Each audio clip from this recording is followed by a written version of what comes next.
교육과정을 어떻게 하면 정말 아이들이 성장할 수 있을까? 다음에 시스템을 어떻게 하면 사람이 바뀌어도 이 조직이 계속 성장할 수 있을까? 문화를 어떻게 만들면 힘이 나서 더 열심히 하는 조직을 만들 수 있을까? 이걸 어떻게 만들 것인가에 대해서 같이 고민합시다. 이런 표현을 저한테 주셨어요. 아, 진짜 나는 이제 선생님 된 것 같아요. 무엇을 가르쳐야 될지를 알고 계획을 짜니까 제대로 수업이 이루어지는 것 같아요. 보람을 느낄 수 있을 것 같아요.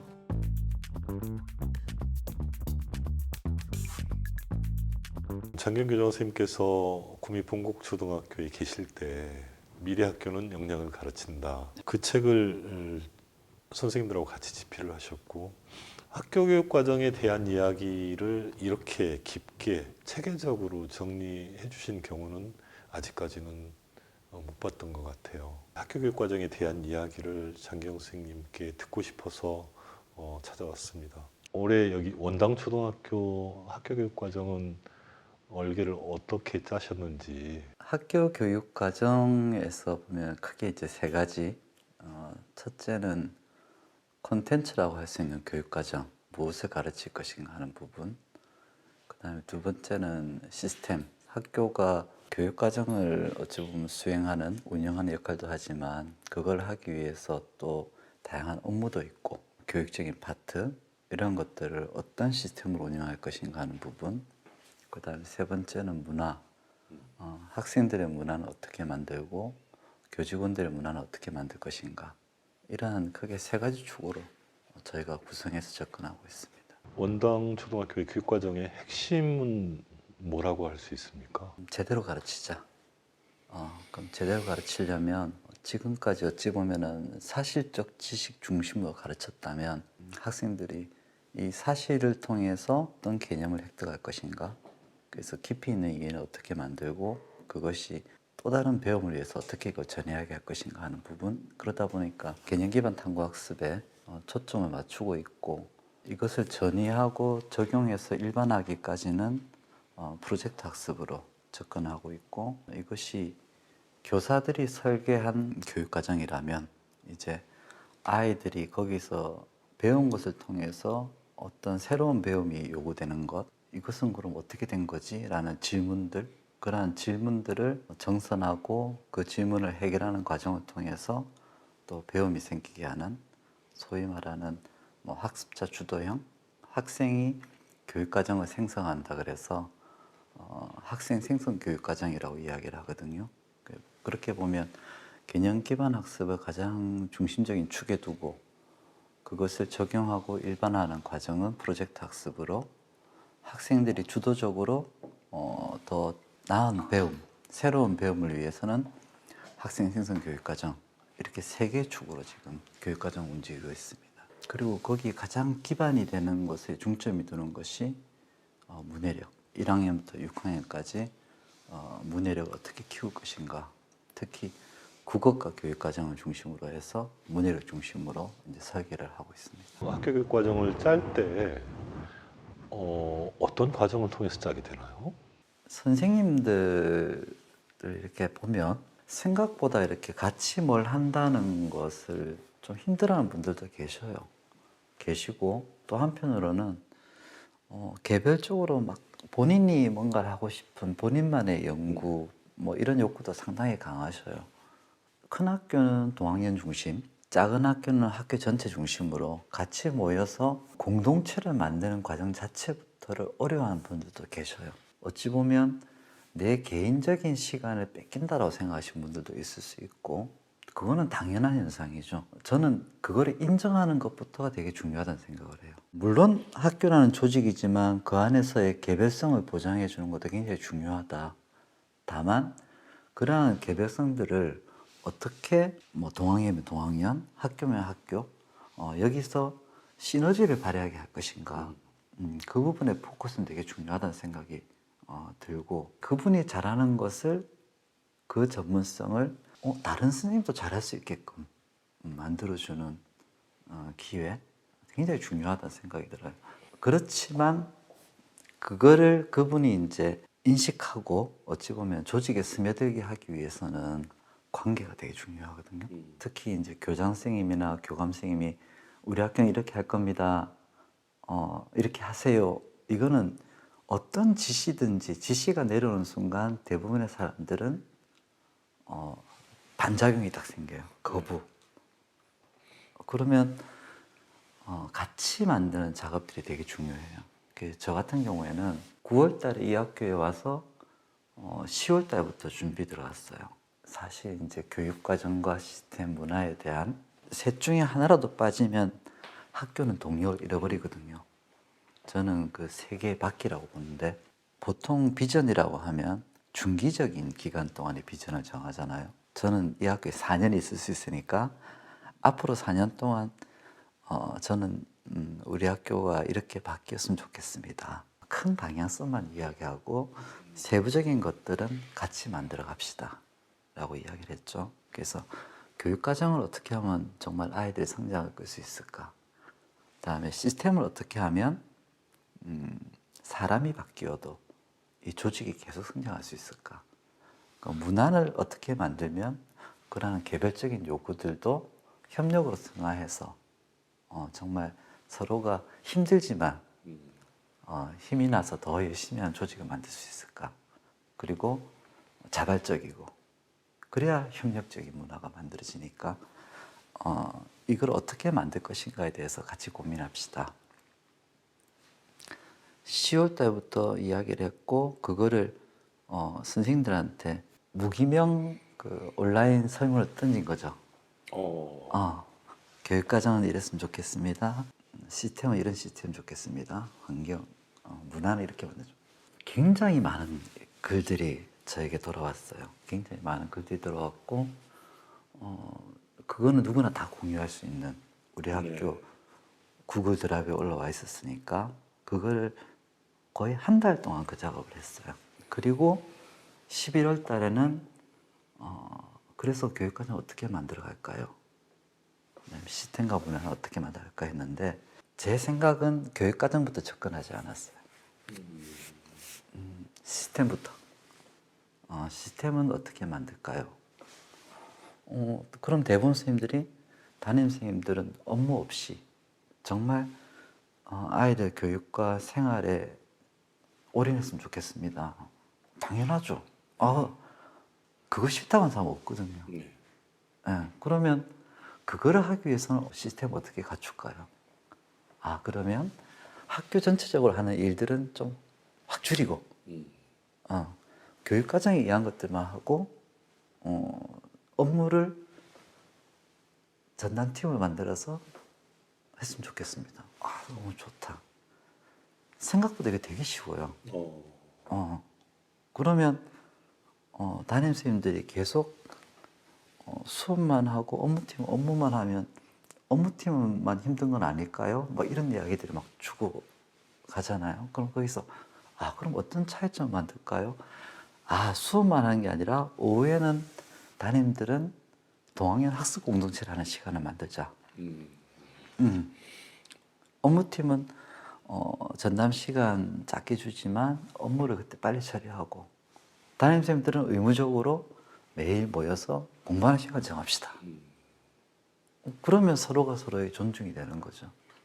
그렇게 시스템을 먼저 만들고 그 다음에 문화적인 부분에서 아이들의 문화는 어떤 걸 바꿔야 될까요? 그러면 정말 제대로 학생 자체를 만들어 보자. 그리고 선생님들은 어떻게 소통할까요? 그러면 우리는 수요일 날은 이제 모입시다. 월, 화, 목, 금은 동학년별로 모이고 수요일 날은 교육과정에 대해서 이야기하는 시간, 소통의 시간. 그리고 어떤 수요일은 그냥 우리 같이 친목해요. 뭐 이런 정하는 거죠.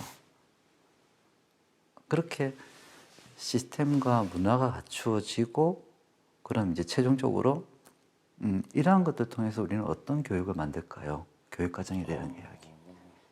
다만 저는 먼저 좀 던지는 스타일이에요. 근데 개인적으로 하고 싶다는 얘기는 절대 잘 안 하죠. 개정교육과정을 보니까 개념 기반 학습에 대한 이야기들, 특히 깊이 있는 이해, 이 부분은 어찌 보면 국가 교육 과정을 우리가 적용하기 위해서는 연구하고 공부해야 될 필요가 있지 않겠나.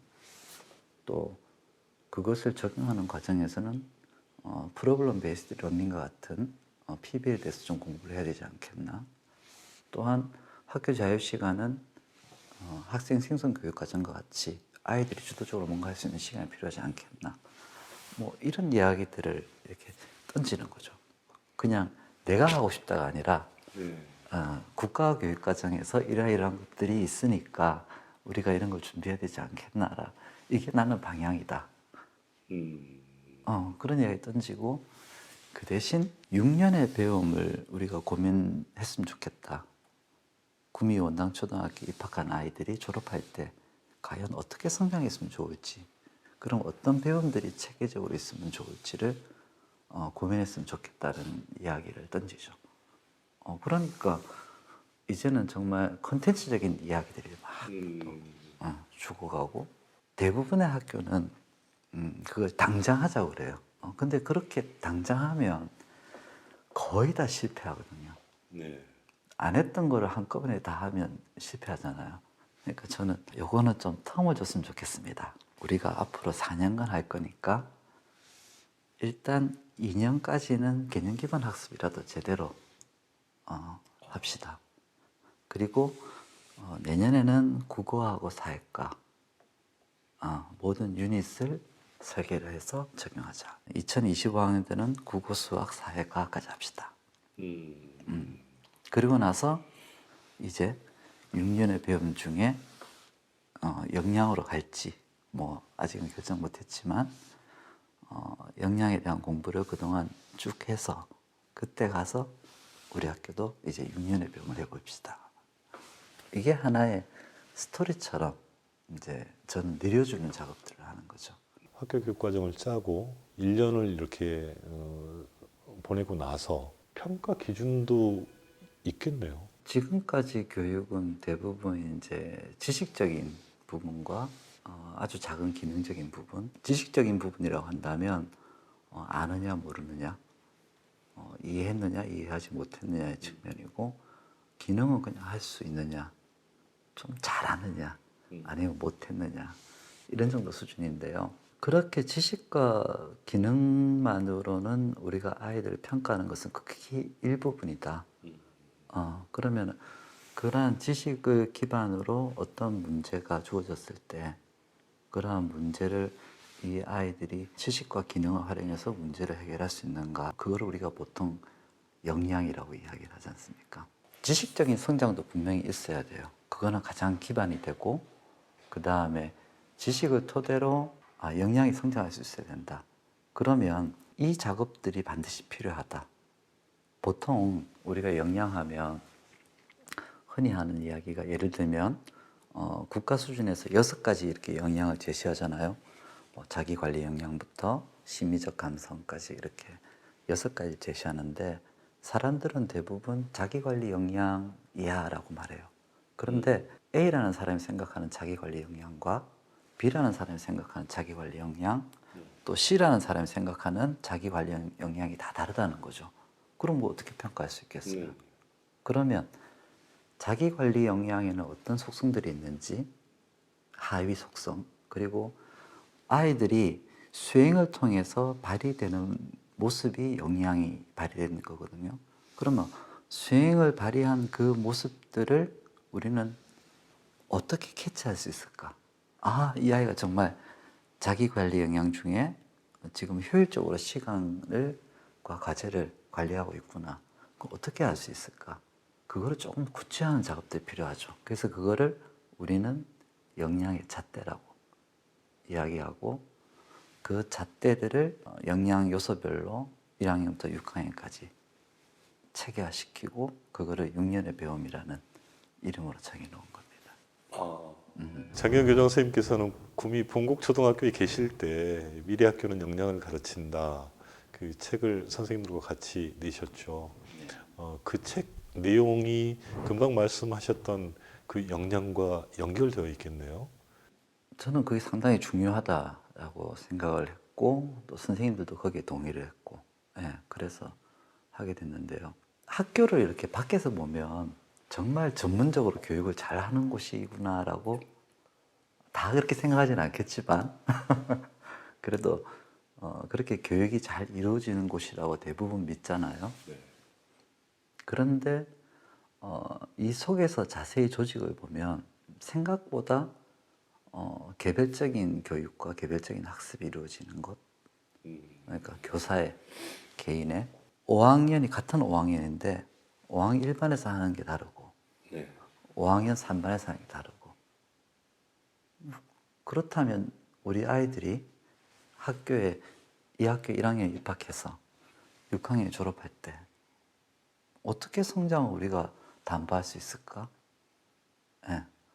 매년 새로운 담임쌤 만나서 또 서로 다른 어찌 보면 교육들을 하다가 이제 졸업하면 그냥 졸업식 하면 끝인가? 이런 고민들이었죠. 그러면 우리나라 국가 수준 교육 과정은 그러한 것들을 교육 과정의 시퀀스라 해서 1학년부터 이렇게 10학년까지 쭉 연결을 시켜놨잖아요. 그런데 그 시퀀스는 교과 중심이에요. 이렇게 분과되어 있는 교과들 중심으로 국어과의 시퀀스, 수학과의 시퀀스가 이렇게 되어 있는 거죠. 다시 이야기하면 국어과, 교과, 지식 중심 또는 사회과, 지식 중심 이런 식으로 시퀀스가 되어 있는데 그런 교과 지식들을 통해서 아이들의 역량들을 키워나가는 이 역량에 대해서는 사실 우리가 되게 소홀했다라고 생각합니다. 그 역량에 대해서 되게 중요한 이론가가 그 스펜서 앤 스펜서라고 있는데요. 아이스버그 모델이라고 이야기를 하죠. 우리 눈에 보이는 것이 이제 빙산의 일각인 지식과 기술이라면 그 밑에 있는 숨어 있는 것들, 내재되어 있는 자질이라든가 태도 이러한 것들이 사실은 더 크다. 그런데 우리는 교과에 있는 교과 지식과 기술에만 올인을 하고 있는 부분이 있다. 따라서 역량을 키우기 위해서는 이 역량에 대해서 집중적으로 조금 체계를 세워서 같이 해나갈 필요가 있다. 물론 이 역량을 키우는 방법이 역량만 키우는 방법은 없어요. 역량만 키우는 방법 없어요. 역량을 무엇을 통해서 역량을 키울 것인가 했을 때 그 무엇이 교과가 될 수 있는 거죠. 교과가 될 수도 있고 아니면은 창의적 체험 활동이 될 수도 있고 이런 것을 통해서 역량을 키우는 거지. 그러면 역량을 배운다는 것은 교과나 창의적 체험 활동 이런 걸 하지 않고 역량만 배운다는 개념이 아니라 교과와 창의적 체험 활동을 통해서 역량을 배우는데 그럼 어떻게 배우느냐? 1학년부터 6학년까지 체계적으로 역량을 배워야 한다. 그러면 다시 말하면 배우기 위해서는 체계적으로 학교가 역량 교육 과정을 짜야 한다. 그래야 국어과에서도 수학과에서도 그러한 역량들을 꾸준히 키울 수 있도록 해야 되는 거죠. 국가교육과정은 그러한 핵심 역량을 키우는데 어떻게 설계되어 있냐면 교과 역량을 키우면 핵심 역량이 키워질 거라고 이렇게 되어 있습니다. 그렇지만 사실은 그거를 그렇게 믿을 수는 없어요. 물론 2015보다 2022는 되게 좀 더 전문적이 됐고 지금은 이제 교과별로 어찌됐든 간에 핵심 역량하고 이렇게 연결시키려고 되게 노력은 하고 있습니다. 좀 더 집중적으로 역량을 의도적으로 학교 교육 과정에서 설계를 하고 그거를 교과나 창의적 체험 활동을 통해서 키울 수 있도록 연계시켜야 되는 거죠. 그 작업들이 꼭 필요하다. 이렇게 생각합니다. 결국은 이제 학교가 우리 학교에 1학년 입학한 아이들이 6학년이 되어 졸업할 때 과연 우리는 어떤 아이로 성장해서 졸업하게 할 것인가? 그거를 단순히 교과 교육만으로 성장시킨다는 그런 생각을 이제 좀 벗어나야 된다. 그렇다면 당연히 그 내용들이 여기 담겨 있고 그 작업들이 학교별로 이제는 관심을 두고 해야 된다. 이렇게 생각합니다. 그렇게 해서 이제 본국에서 선생님들과 같이 6년의 배움 그 교과정을 짜고 실제 실행하고 그렇게 했을 때 같이 이렇게 했던 선생님들은 어떤 거 같으세요? 그때 저는 정말 감사했다 하는 부분이 이런 표현을 저한테 주셨어요. 아, 진짜 나 이제 선생님 된 것 같아요. 이런 말 하셨고, 무엇을 가르쳐야 될지를 알고 계획을 짜니까 제대로 수업이 이루어지는 것 같아요. 이런 말도 했고, 그 피드백들이 저를 되게 놀라게 했는데, 그게 본국에서만 있을 줄 알았거든요. 근데 우리 학교 이제 다른 설계한 거거나 방학 동안에 준비한 거를 발표를 할 때 원당에서는 처음이었는데 그 선생님이 이러시더라고요. 보람을 느낄 수 있을 것 같아요. 대부분의 학교는 지금 준비 주간에 뭘 하냐면 수업 시수표하고 진도표를 짜요. 네. 그거를 짜서 연구부장한테 제출하면 끝나요. 그런데 우리는 무엇을 어떻게 가르칠 것인가 하는 교육 과정 정말 플랜을 연구부장만 짜는 게 아니라 모두가 같이 짜고 있는 거예요. 그리고 그거를 발표하고 공유하고 거기에 대해서 이야기를 막 내가 정말 전문가가 된 것 같아요. 이런 말을 들었을 때 키막 뭐 앞으로 어떻게 될지 모르겠지만 사실 믿음이 없으면 시도할 수 없거든요. 네. 그런데 무조건적으로 믿어야 저는 시도할 수 있다고 보고 또 겉으로 표현하지 않은 그 억지로 표현하지 않으려는 그 믿음이 오히려 스님들 입장에서는 이게 와닿는가 봐요. 학교가 아이들을 위해서 무엇을 할 것인가 그 전에 아이들을 만나는 선생님들은 어떤 준비를 하고 있는가 굉장히 중요한 말씀인 것 같습니다. 오늘 들려주신 이야기 잘 이렇게 더 많은 선생님들께 알리도록 그렇게 준비하겠습니다. 감사합니다. 네, 고맙습니다.